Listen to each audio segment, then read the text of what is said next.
Manille, capitale des Philippines. Branle-bas de combat dans ce quartier populaire où les habitants assistent impuissants à un événement sans précédent. Ces images sont incroyables. Heureusement, ces choses-là n'arrivent pas tous les jours aux Philippines.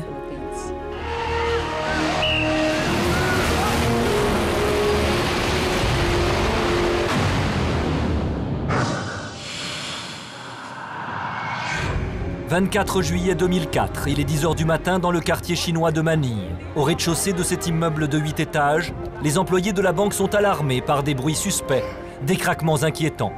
Pensant à un cambriolage, le service de sécurité prévient la police.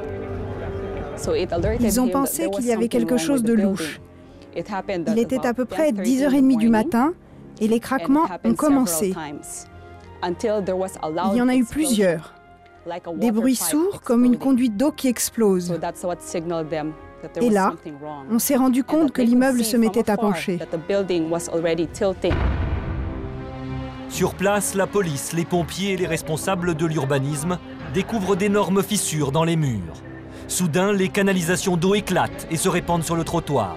Le sol s'affaisse, l'immeuble semble bouger, les occupants sont évacués d'urgence.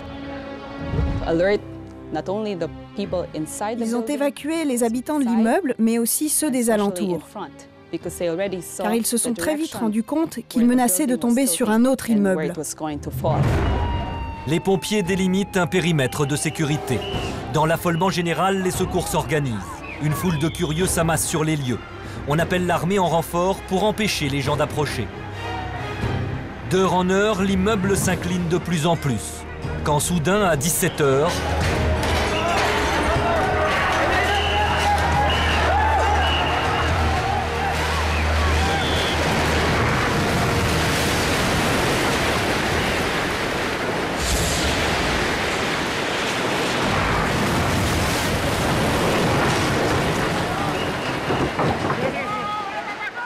C'était terrifiant lorsque ça s'est écroulé, car il est tombé sur des câbles à haute tension.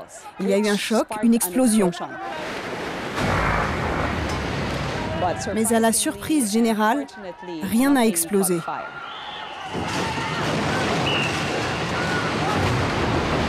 Aussi incroyable que cela puisse paraître, ni le gaz ni l'électricité n'avaient été coupés. On a donc frôlé l'explosion.